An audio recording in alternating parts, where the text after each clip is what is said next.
오늘 말씀의 제목은 거룩한 입맞춤으로 문안하라 라는 제목으로 말씀 나누기를 원합니다.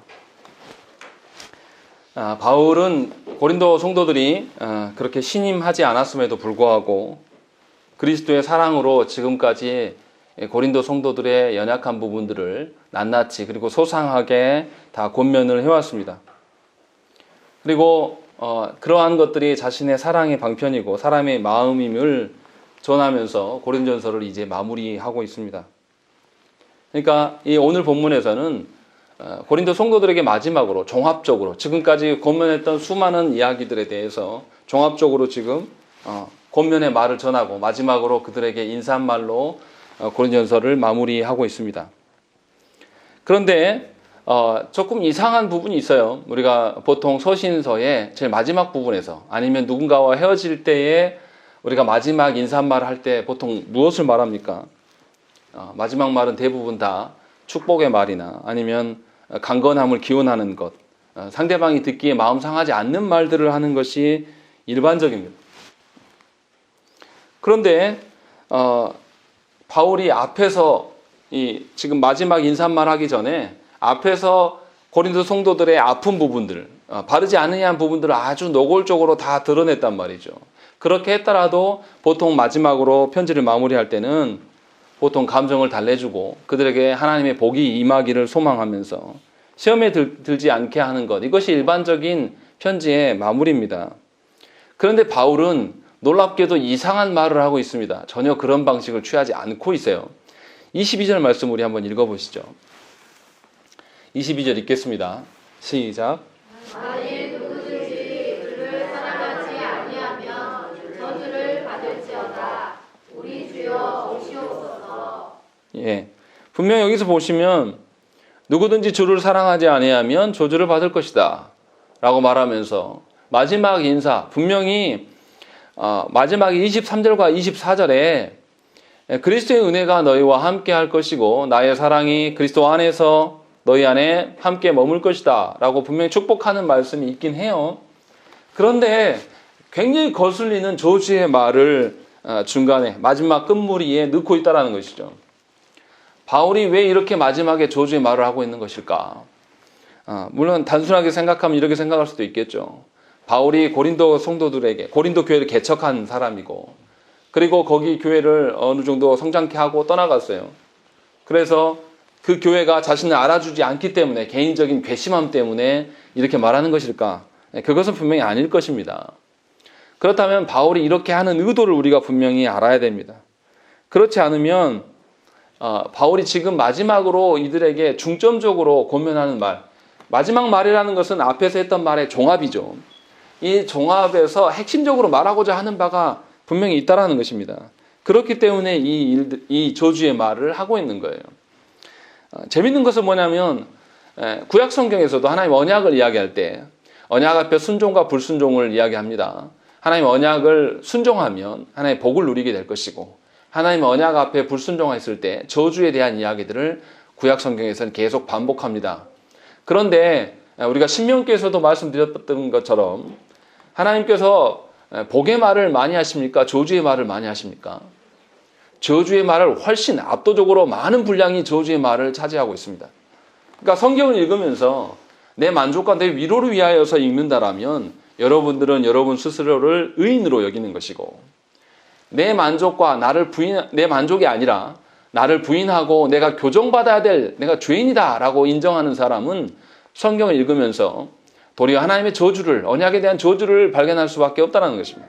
실제로 찾아보면 언약의 저주의 말이 훨씬 많아요. 왜 이러겠습니까? 죄인들에게 필요한 것은 회개인 것이지 죄인들에게 필요한 것이 잘했다 하고 칭찬하고 위로주고 그들이 해왔던 방식들을 권면하면서 새 힘을 주는 방식이 절대 아니에요. 그러니까 죄인된 자들에게 가장 필요한 것은 회개고 자신의 죄를 보게 함입니다. 사도 바울이 이런 방식을 택하고 있는 거예요. 하나님께서 그렇게 하셨으나 사도 바울도 여기 고린도전서에서만 유독 그렇게 하시는 게 아니라 갈라디아에서도 이 말이 똑같이 나옵니다. 갈라디아에서 1장 8절과 9절 말씀 보면 그러나 우리나 혹은 하늘로부터 온 천사라도 우리가 너희에게 전한 복음 외에 다른 복음을 전하면 저주를 받을지어다. 우리가 전에 말하였거니와 내가 지금 다시 말하노니 만일 누구든지 너희가 받은 것 외에 다른 복음을 전하면 저주를 받을지어다 라고 이야기하면서 갈라디아에서는 무려 2번이나 복음을 훼손시키는 것, 복음과 상관없는 일들을 복음인 것처럼 둔갑해서 가르치는 것에 대해서 저주를 받을 것이다 라고 2번이나 이야기를 하고 있다는 것입니다. 바울이 이렇게 복음에서 이탈한 자들에 대해서 아주 단호한 입장을 내밀고 있어요. 복음을 이탈했기 때문에 그들을 미워하고 저주하는 그런 의미가 아니라 복음을 이탈해서는 어떠한 존재할 수 있는 방식이 없다라는 거예요. 복음을 이탈해서는 하나님께서 주시는 신자됨, 하나님 주시는 교회됨을 전혀 누릴 수가 없다. 그렇기 때문에 이것을 강조하기 위해서 이렇게 말하고 있는 것이에요. 그러니까 바울은 강력한 경고를 통해서 성도들이 복음에서 이탈되어지는 또는 복음을 오해해서 복음을 훼손하는 방식으로 삶을 살아가는 것에 대해서 경고하고 있다는 것입니다. 그러니까 그들이 바르게 살기를 촉구하는 방식을 이 저주의 말로 대언하고 있는 거죠.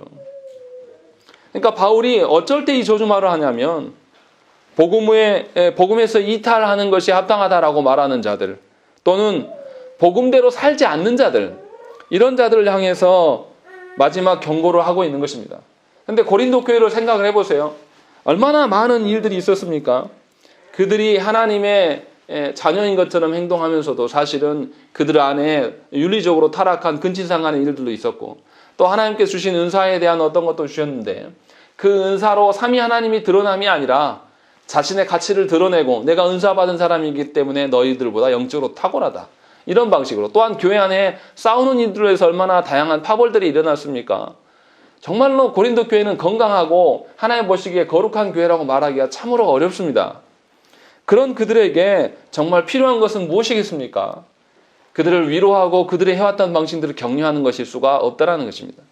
그래서 사도 바울 선생은 마지막에 복음에 순종할 것을 간곡히 부탁하면서 복음에서 벗어나면 죽음밖에 없다. 복음에서 벗어나면 하나님 자녀일 수가 없다라는 것을 이런 방식으로 표출하고 있는 것입니다. 그러니까 그리스도를 사랑하거나 사랑하지 않는 것, 이 2가지밖에 없다는 것입니다. 그리스도에게 순종하지 않는 것은 그리스도를 사랑하지 않는 것이고 그리스도를 사랑하지 않는 자는 하나님의 자녀일 수가 없고 그에게는 영생에 대한 것들 자체가 없는 거예요. 신자가 아니라는 것이죠. 이것에 대해서 너무 단호하다고 생각하는 분들이 참으로 많습니다. 특히 조국교회 현실 속에서 말씀의 권면에서 우리 어떻습니까? 놀라운 것은 말씀을 기준으로 권면할 때에 말씀대로 전하면 대부분 상처받아요. 말씀의 기준을 적용할 때는 우리가 어떻게 생각해야 되냐면 말씀 곧대로 적용할 수 있어야 되는 거예요. 그것이 우리가 사는 방식이란 말이에요. 생각을 해보세요. 암에 걸린 환자가 있는데 이 암에 걸린 환자가 암을 치료하는 과정 중에서 너무나 힘들 것을 배려해서 의사가 강도 높게 수술하고 어떤 치료하는 것이 아니라 그 사람이 힘들고 어려울까 봐 조금 여지를 남겨두고 조금 덜 치료하고 조금 수술 부위를 덜 잘라내고 이런 의사가 있습니까? 그런 경우는 없다라는 거예요. 그런데 놀랍게도 조국교회 성도들은 어떤 식이냐면 말씀을 적용하고 말씀을 고면하는 일에 있어서는 말씀대로 적용하면 굉장히 분노합니다. 저 사람은 사랑이 없어. 저 목회자가 어떻게 저렇게 심한 말을 하지? 이렇게 생각한다라는 거예요.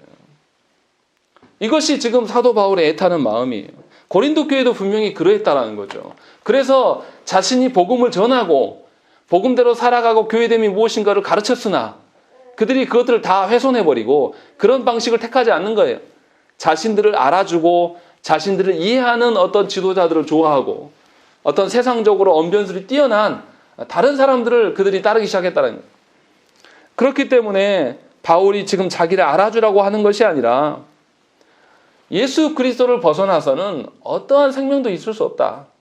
그렇기 때문에 정말로 애타는 심정으로 이 영혼이 죽어갈 수도 있는 그런 애절한 마음으로 복음에 대한 저주의 말들을 하고 있다는 것입니다. 그래서 사도 바울이 뭐라고 합니까? 22절에 만일 누구든지 주를 사랑하지 않으면 저주를 받을지어다 하고 끝내버린 것이 아니라 그 뒤에 우리 주여 오시옵소서 마라나타 이렇게 이야기하고 있는 겁니다. 그래서 우리 주님이 오시면 내가 왜 저주의 말을 하고 있었던 것이고 누가 하나님의 자녀가 되고 영생을 누리게 될 것인가가 확연히 증명될 것이다. 그래서 주님이 빨리 오셔야 됩니다. 지금 하나님께 이 일들을 간구하고 있는 것이. 이처럼 바울은 복음 앞에 매우 단호하게 대처하고 있습니다. 단호하다고 해서 고린도 성도들을 사랑하지 않는 것이 아니에요. 분명히 그들을 사랑하고 있습니다. 그래서 24절에도 나의 사랑이 그리스도 예수 안에서 너희 무리와 함께 할지어다 라고 이야기하는 것이죠. 그가 사도 바울 선생이 고린도 교회를 사랑함에 있어서 자기의 인간적인 사랑을 말하는 게 아니에요. 사도 바울은 계속 말씀의 기준으로 이야기를 하고 있고 이 말씀의 기준들이 그들에게 적용되는 것이 자신의 사랑이라고 이야기를 하고 있는 거예요. 그러니까 사도 바울 선생은 고린도 성도들을 진정으로 사랑했기 때문에 그 영혼들이 자신을 알아달라고 말하는 것이 아니라 그리스도의 사랑 안에서 거하기를 원했고 자신이 그리스도의 사랑을 지금 주고 있는 것을 알기를 원했다는 거죠.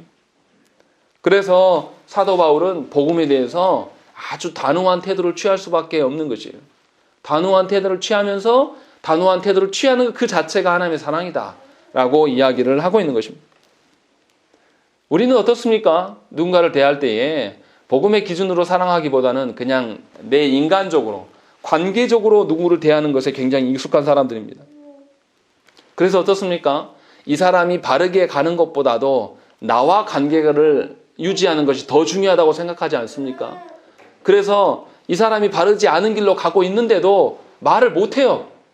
그리고 뒤로 와서 다른 제3자에게 저 사람이 저렇게 가면 안 되는데 안타까운 것이 우리의 조국교회 성도들의 일반적인 모습입니다. 이것이 너무나 교회들만의 성도들만의 너무나 편만해 있어요.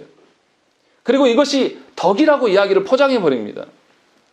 그래서 말씀에서 벗어나는 일들에 대해서 권면의 말을 서로 하지 않아요. 말씀으로 권면하는 것보다 무엇을 더 두려워하는 거죠? 그 사람과 나의 관계가 깨질 것을 더 두려워하는 거예요. 이런 방식으로 사랑하는 것이 사도 바울 선생이 말하는 사랑일 수 있겠냐 이 말이에요. 그렇지 않다는 것이죠. 사도 바울이 진정 원하는 것은 고린도 성도들이 자신이 전한 복음에서 떠나 있고 또 그래서 자신을 좋아하지 않아요. 그러나 사도 바울 선생은 계속해서 무슨 이야기하냐면 궁극적인 사랑을 그들이 맛보기를 원하고 있다는 것이죠. 인간적인 자신과의 어떤 관계와 자신 간의 어떤 친한 관계를 유지하는 어떤 그런 사랑이 아니라 영원한 하나님 나라의 그 가치들, 변하지 않는 영원히 지속될 수 있는 그 하나님의 사랑을 그들이 누리면서 살아가기를 소망하기 때문에 바울은 안타깝게도 마지막에 저주의 말로 경고하고 있는 것입니다. 그래서 자신의 사랑이 그리스도 예수 안에서 표출되어지기를 소망한다는 거죠.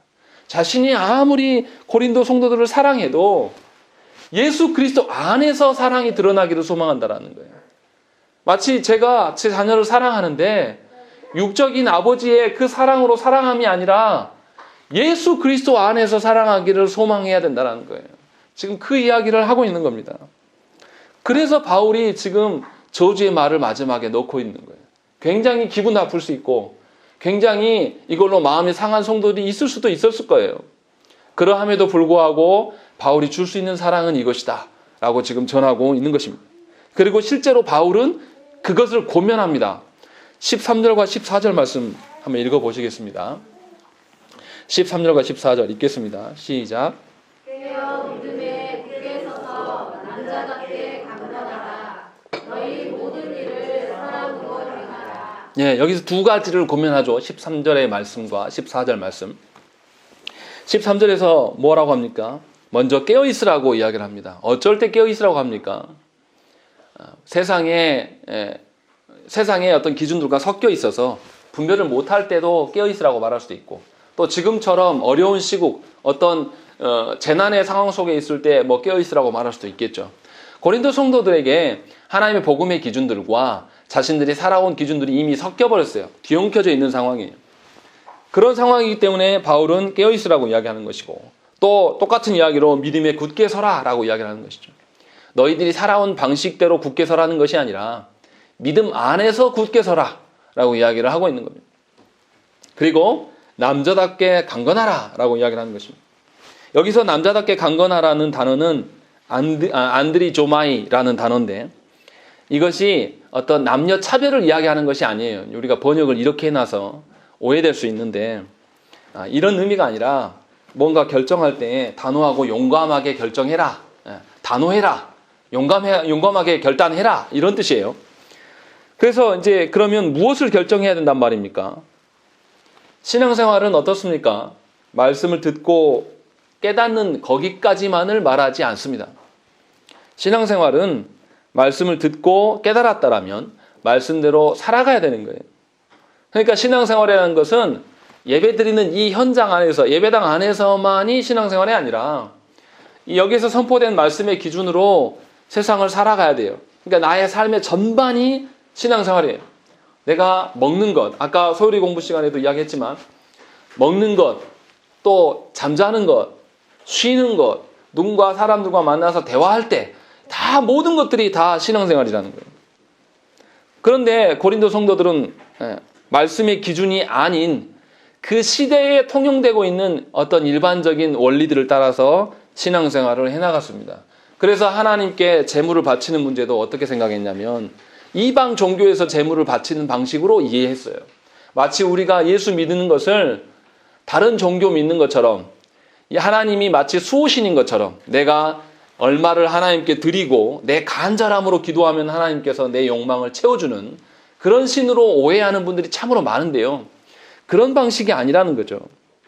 분명하게 말씀을 듣고 이 시대의 흐름과 상관없이 내가 살아왔던 그 삶의 방식을 벗어 던지고 하나님의 말씀대로 살아가는 것, 이것에 대해서 결단하고 이것에 대해서 결정하라고 이야기를 하고 있는 것입니다.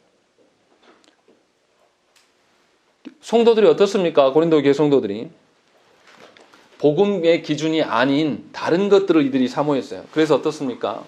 당시의 철학이라고 하면 언변술이 뛰어난 것들을 포함하고 있죠. 그래서 바울이 아닌 누구를 아볼로나 또 어떤 개발을 따르는 또 아니면 그리스도를 따르는 분파들이 교회 안에 생겨났어요. 그래서 그 과정 중에서 원래 복음을 전했던 바울의 복음 자체를 무시했습니다. 그리고 또 어땠습니까? 교회 안에서 해결해야 될 문제를 세상 법적으로 끌고 나갔어요. 그래서 세상 법정에 맡기는 삶을 그들이 살았습니다. 또 남편과 아내에게 마땅히 있어야 될 그 사랑의 관계들을 영적인 일로 치부하면서 육적인 어떤 그 성관계는 나쁜 것이다 하면서 도리어 이혼하는 것이 합당하지 않겠냐라고 하면서 너무나 그 극단적인 금욕주의의 태도를 그들이 삶을 통해서 보여줬습니다.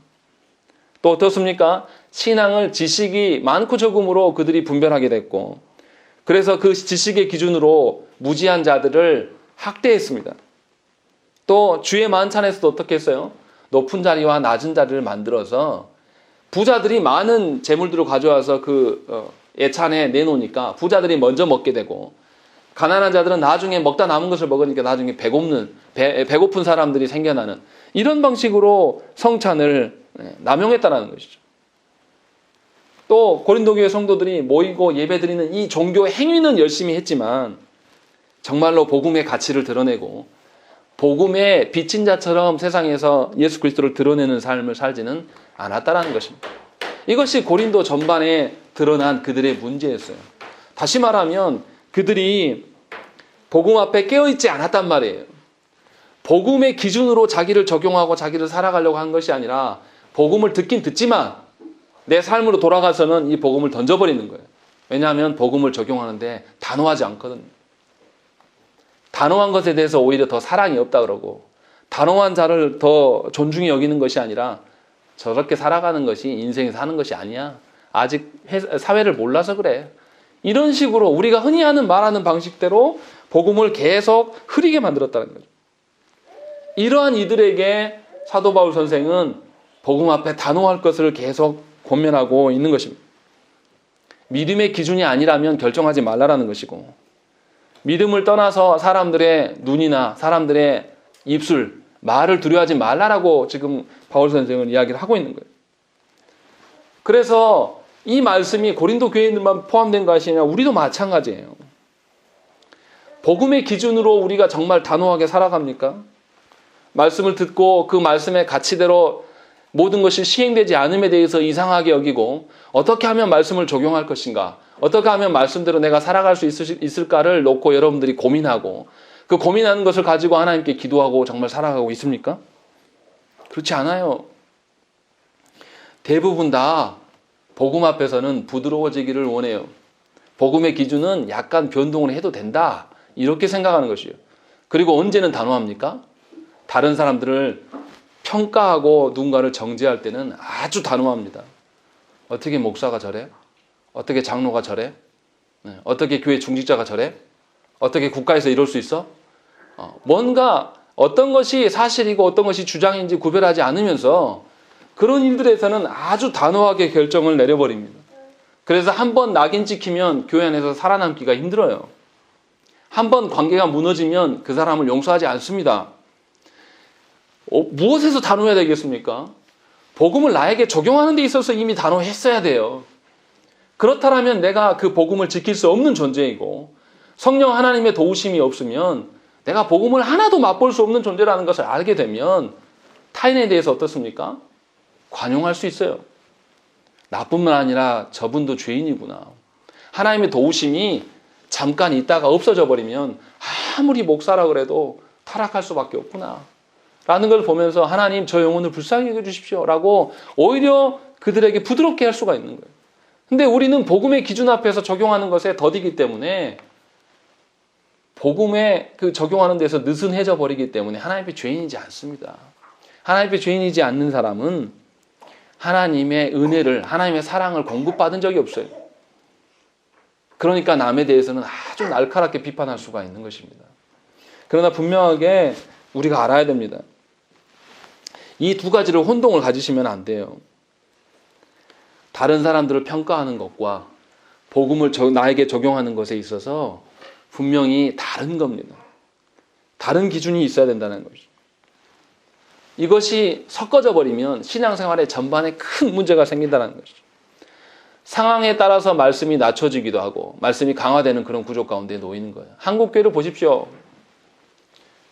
이단들이나 어떤 이슬람이나 동성애에 대해서는 어떻습니까?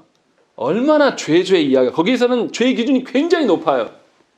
그런데 이 죄의 기준을 그대로 교회 안에 우리 자신에게 적용할 때는 어떻습니까?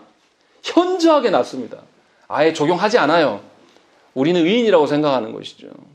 그러면서 교회 바깥에 적들을 두고 이들만을 타도하면 하나님 뜻이 이루어질 것이라고 생각하는 거예요. 그런데 이런 방식으로 하나님 나라가 세워지는 것이 아니라는 것입니다.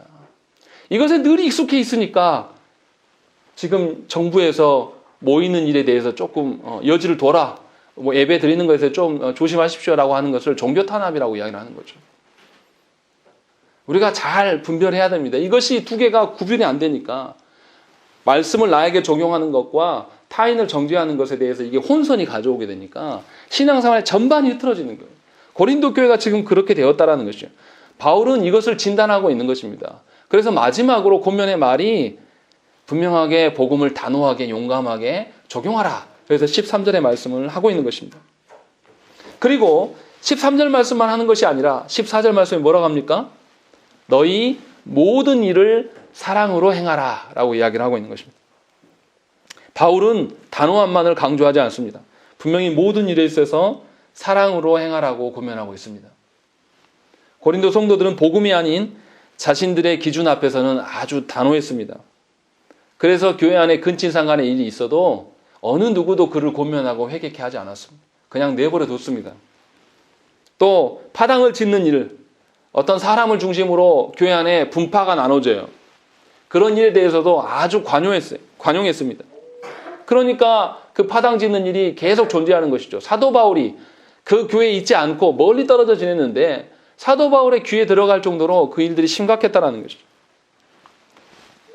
교회가 바른 말씀의 그 터 위에 선다는 말은 진리만 고수한다는 그런 의미가 아닙니다.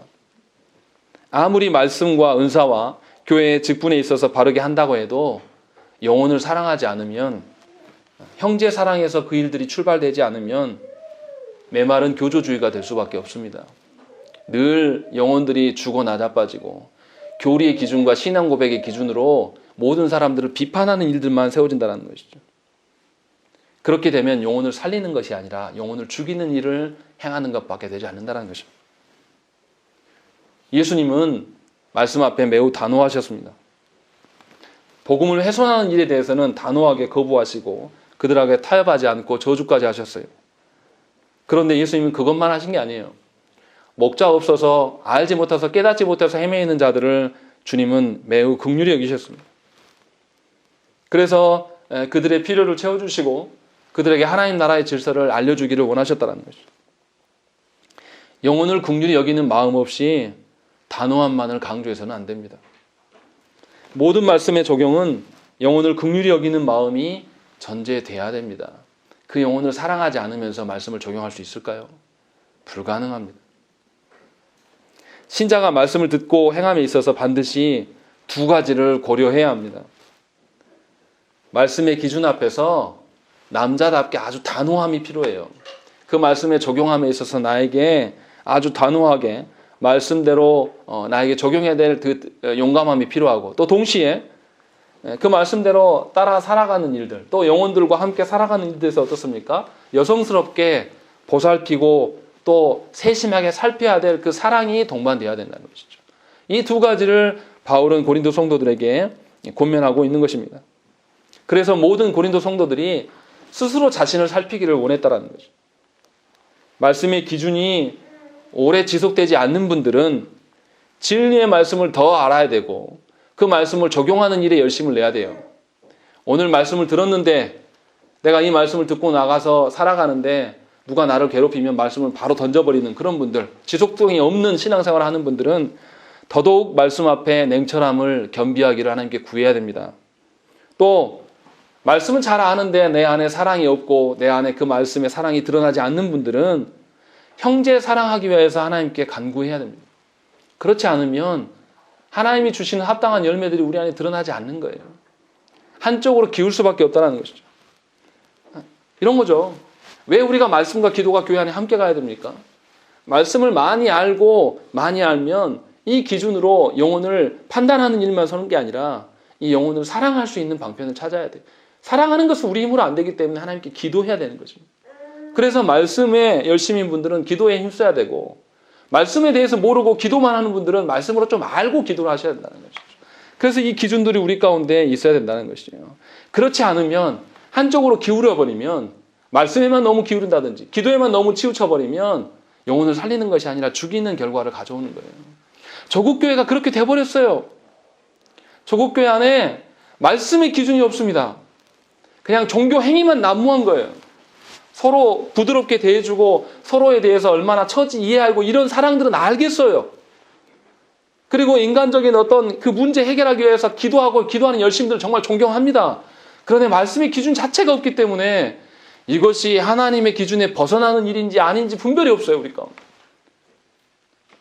정부에서 하는 일들을 우리가 협조해야 되는 것인지 아니면 그것이 교회를 핍박하고 우리의 종교를 탄압하는 것이 구별 자체가 없는 거예요. 말씀의 기준이 없기 때문에.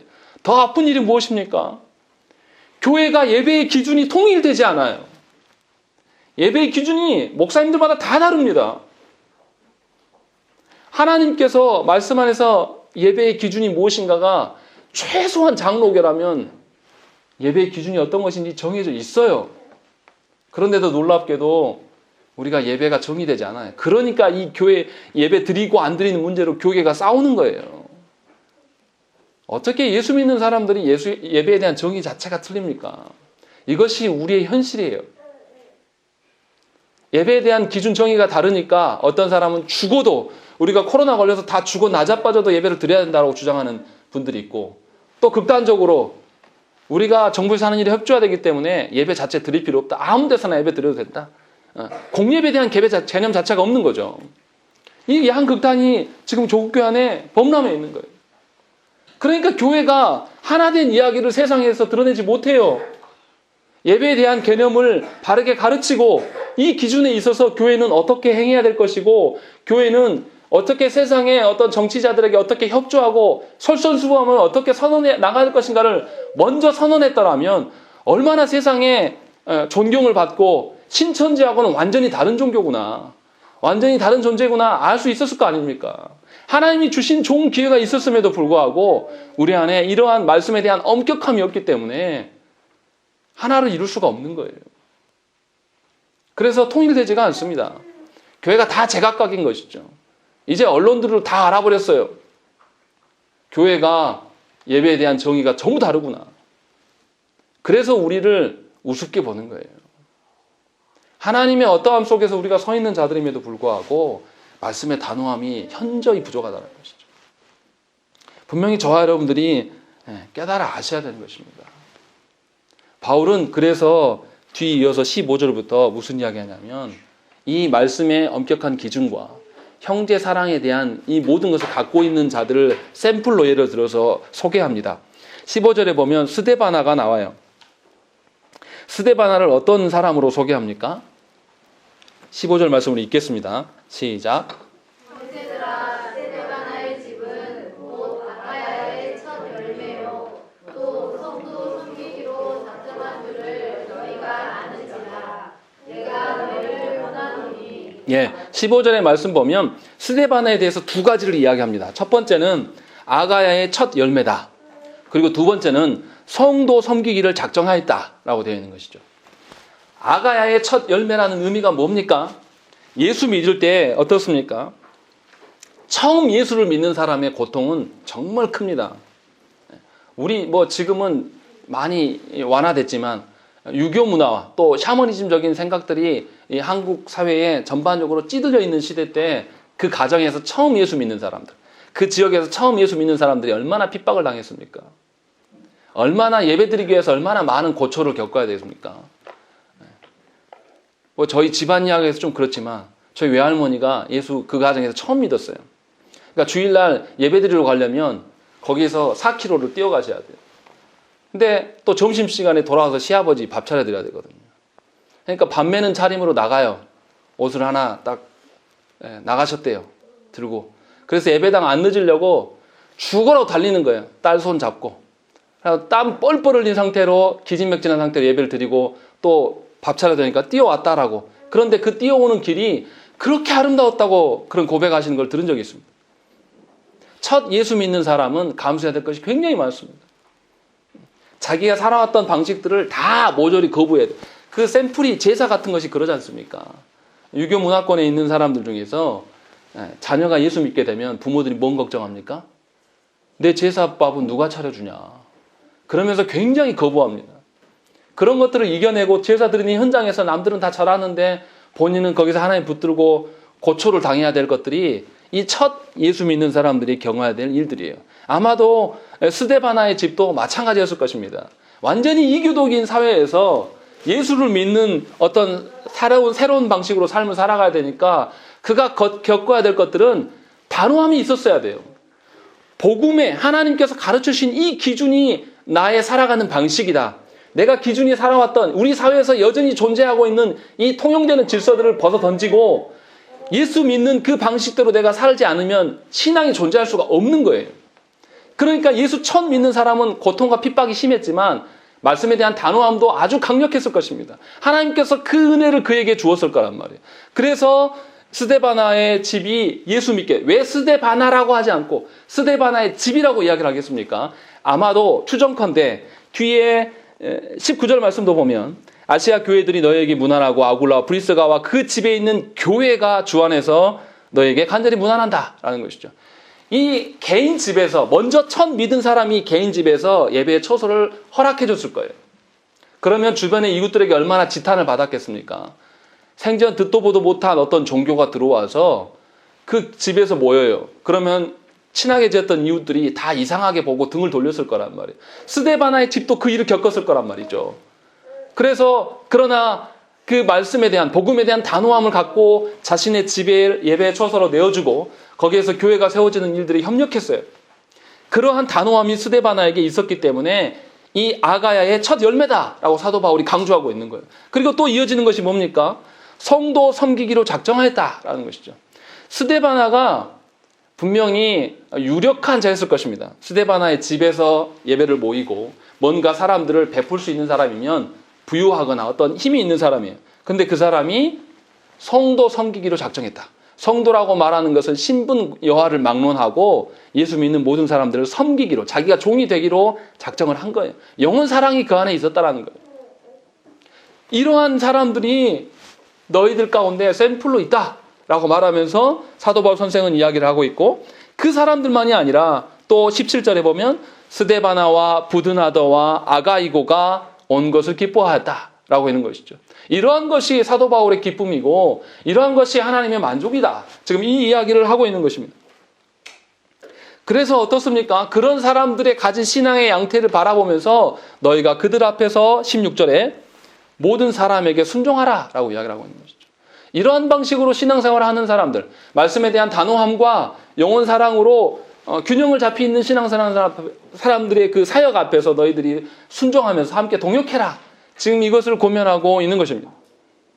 그래서 바른 신앙의 기준들이 될 만한 사람들의 이론을 거론하면서 그들로부터 보고 배우라는 것이. 그런데 이러한 사람들이 어떠한 열매를 가지게 되었습니까? 17절의 말씀 보시면 그들이 너희의 부족한 것을 채웠다라고 이야기를 하고 있는 것이죠. 그리고 18절에 그들이 나와 너희 마음을 시원하게 하였으니 그러므로 너희는 이런 사람들을 알아주라 라고 이야기를 하고 있는 것이죠. 분명히 교회의 부족함을 채우는 일들, 또 바울뿐만 아니라 고린도 모든 성도들의 마음을 시원하게 하는 이런 일들을 그들이 열매로 가져왔다는 거예요. 어떻습니까? 바울은 지금 고린도 교회에 함께 속해 있습니까? 떠나 있습니까? 물리적으로 그들을 볼 수 없어요. 물리적으로 그들과 함께 할 수 없는 상황에 있는데도 놀라운 것이 뭡니까? 물리적으로 거리가 떨어져 있는 교회들인데 이렇게 말씀에 대한 단호함과 또 영혼 사랑으로 주의 교회를 섬기는 이런 사람들의 열매로 인하여서 멀리 떨어져 있는 다른 교회들도 마음의 시원함을 느꼈다라는 거죠. 이게 뭔 말입니까? 우리가 예수 그리스도 안에서 한 몸 되어짐을 지금 경험케 하고 있다는 거예요. 우리가 분명히 혈연적으로 우리가 서로 다 다릅니다. 우리 교회 안에 박시성을 가지신 분도 있고 김시성을 가진 분도 있고 뭐 조시성을 가진 분도 있고 뭐 다양해요. 그런데 그런 혈연 관계로가 아니라 그리스도의 피로 말미암아서 하나됨을 경험케 하고 있다. 그 일로 인하여서 나뿐만 아니라 너희들도 시원하지 않냐라고 지금 사도 바울 선생이 그러한 열매들이 너희들 가운데 있다. 지금 이 이야기를 하고 있는 거예요. 그러니까 얼마나 감사한 일입니까? 그 요란하고 시끄러운 고린도 교회에게 믿음대로 사는 자들이 있고 그들과 교제할 수 있는 기회가 지금 계속 주어지고 있다는 거예요. 제가 우리 자녀들에게, 다음 세대들에게 미안하고 죄송한 것은 믿음의 사랑, 말씀에 대한 단호함이나 영혼에 대한 그 사랑함이 다 겸비되어 있는 성도들을 보여주지 못하는 것에 대해서 너무 죄송해요. 저는 어렸을 때에 그런 분들을 많이 보고 자랐습니다. 그래서 그분들이 지적으로는 굉장히 어리석고 무능했지만 그분들이 하나님을 섬기고 하나님 앞에 단호한 그 태도들, 또 그리고 영혼을 사랑해서 얼마나 많은 것들을 희생하고 살았는지를 저는 보고 자랐어요. 그래서 너무 감사합니다. 그런데 제가 성인이 되어서 우리 후배들에게 그것을 보여주지 못하는 이 현실, 이 조국교회 현실 가운데 아파할 수밖에 없는 거예요. 사도 바울 선생은 이것을 보여주면서 아직도 너희들에게 기회가 있다. 지금 이 말씀을 하고 있는 거예요. 아직도 너희들 가운데, 너희가 그렇게 타락했음에도 불구하고 너희가 볼 수 있는 스데바나나 부드나다나 아가이고나 또 브리스길라와 아굴라 같은 그런 부부가 있지 않냐. 그러면서 그들에게 뭐라고 합니까? 20절 말씀을 한번 읽겠습니다. 20절 읽겠습니다. 시작.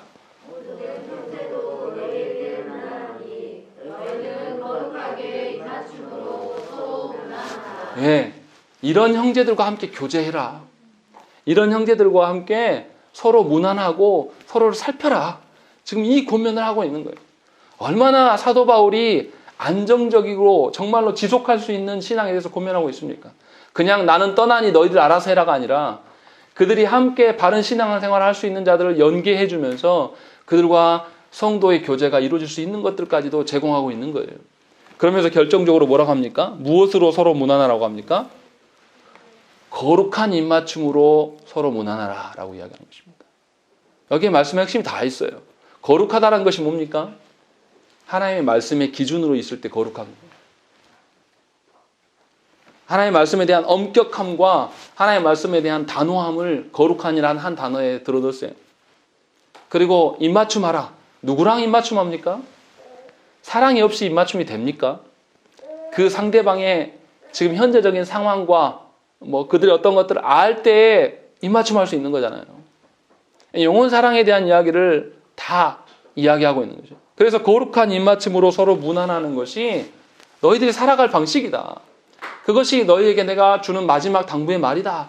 라고 사도 바울 선생이 우리에게 이야기를 하고 있는 것입니다. 우리가 분명히 하나님 앞에서 바른 신앙생활을 하면서 살아가야 됩니다. 바울 선생은 너희들끼리만 이렇게 하라고 하는 게 아니에요. 서로 무난하라고 이야기를 하고 있는 것입니다. 우리가 정말로 하나님 말씀의 그 단호한 기준으로서 거룩함을 드러내고 또 그 거룩함의 기준 안에서 서로 사랑할 때에 교회는 다른 공동체가 될 수밖에 없습니다. 세상도 알아볼 수밖에 없어요. 세상이 먼저 알아볼 겁니다. 그리고 교회의 예배에 대해서 굉장히 다르구나. 저들이 저렇게 예배할 수밖에 없구나라고 인정되게끔 우리가 해야 되지 않겠습니까? 그런데 도리어 교회된 자들이 교회 헌금이 안 들어오면 운영이 어렵다. 도리어 뭐가 다른 이야기들만 계속하는 거예요. 예배에 관련된 이야기를 하는 사람이 별로 없어요. 여러분들 예배 가운데 오늘 나오기 위해서 얼마나 힘들었습니까? 아마 가지 말라고 하는 분들도 있었을 겁니다. 그런데도 불구하고 우리가 여기 왜 모였습니까?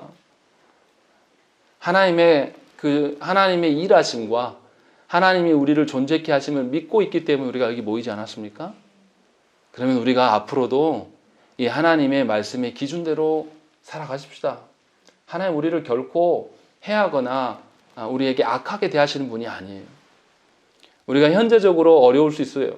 현재적으로 힘들 수 있습니다. 그러나 말씀의 단호함 때문에 힘드셔야 됩니다. 내 욕망을 채우지 못해서 힘든 것이 아니라 내 욕망을 채우기 위한 단호함이 아니라 하나님의 말씀을 적용하는 데 있어서 나에게 적용하고 내가 말씀대로 변화되어야 될 죄인이라는 것을 인식하고 그 앞에서 말씀의 단호함을 가지십시오. 그리고 동시에 아직 변화되지 않는 영혼들을 향해서 기다려줄 수 있는 영혼 사랑을 가지십시오.